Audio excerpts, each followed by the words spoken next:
So I just came across this really interesting tweet from Roblox RTC, and it's about Roblox exploiters getting insanely trolled. Like, this is next level trolling. Like, the people behind this are so smart. So yeah, let me explain what's going on. So RTC said Roblox exploiters have been had. They tried to cheat in game, yet instead got their display names changed to Latte I'm a Cheater. Now at first I had no idea what's going on, and to be honest, this image they've added is kind of confusing. They've kind of made it seem like their whole friends list is full of hackers or something. Now you may remember this in my video from the other day. Pretty much this guy called James set up this really clever surprise, as he calls it, when people which are using Wave, the Roblox exploiting software, would actually be greeted with a HTML application pop-up, and then Wave would be uninstalled from their computer whenever they tried to use it. Pretty much, yeah, this guy called James found a vulnerability inside of Wave, and rather than using it to do some pretty malicious stuff, I mean, he could have done anything, to be honest. He could have ratted their whole system.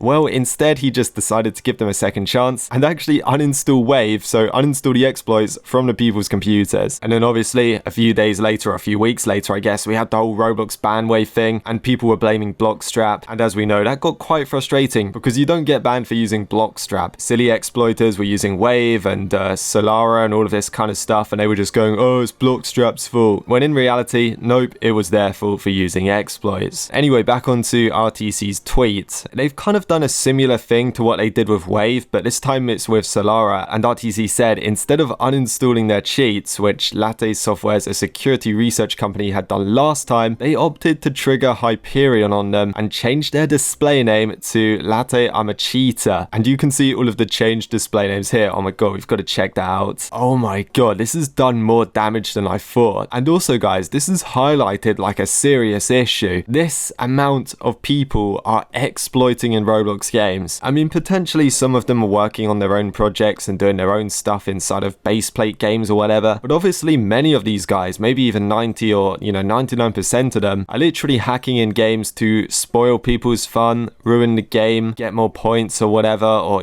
just cheat in order to win. And if you're a normal player like myself, well, that's very frustrating. I'm also noticing the amount of accounts which are wearing like actual UGC accessories, so they've spent Robux. What are you doing? Are you stupid? I swear to god, some of these people are so dumb. Why would you spend money on accessories and then exploit? You're just gonna get banned? Like, yeah, common sense is not that common, guys. I'm not surprised to see all of the bacon heads and stuff. The amount of people which exploit on like throwaway accounts, I guess you could call them, that's gonna be a common thing. But yeah, this is bad. How long does this go on for? Okay, I'm curious to know how many accounts are here. Okay, it looks like I might be stuck on loading. Let me try and find out. So here's a guy which had all the screenshots and stuff. So yeah, by Latte Softworks. I think I'm pronouncing their name correctly. I don't know if they also uninstalled the software, so you can see it's called Solara, this one. I think I'm pronouncing that right as well. So last time it was Wave, then they decided to target the next Roblox exploit company. Here you go. So here's the guy behind it. God, this guy must have so many enemies in the exploit community now. So he said the grand sequel has arrived. Roblox cheaters seem to love running malware. Yeah, I'm not gonna lie, guys. All of that Roblox like exploit software, I would not install that on my PC. That is so dodgy. You're literally asking to just get like ratted or have your files encrypted by ransomware or even worse stuff. I just, I would stay away from it really. And even if you want to work on your own projects and do some stupid stuff in a baseplate game, at least do this on like a backup PC you don't care about or something. As this guy mentioned though, they're now stuck with this nickname for 7 days. That is like the ultimate troll. That is so funny. They should have made it something a bit more offensive. That would have been brilliant. Do they have a record though of how many accounts? Oh, here you go, 2,500. Oh my god. So that's how easy it is for people to exploit on Roblox these days. I don't really know what they get from it either. I always thought exploiting on Roblox just maybe seems a bit pointless. Oh, here you go, BitDancer commented about it as well. Pretty much saying the same thing as me. Installing third-party software from like dodgy people. Yeah, not exactly the brightest idea, is it? So there you go. At first, they went after Wave users and they deleted the software off their PCs, and now they're going for Solara users. I have heard this exploit software is like not the most popular one. Is it supposed to be like really basic or something? I don't really know. The only one I knew a little bit about was Synapse, and that's because, they sold it to Roblox for like 4 mil or something ridiculous. So that was slightly more interesting. I did hear the creators of Synapse got like a ton of hate for selling to Roblox or something like that. So yeah, interesting stuff. I stay away from the exploit stuff though. I don't really know enough about it. I don't really want to. It's just interesting to make videos on because seeing hackers get trolled, I mean, who doesn't love that?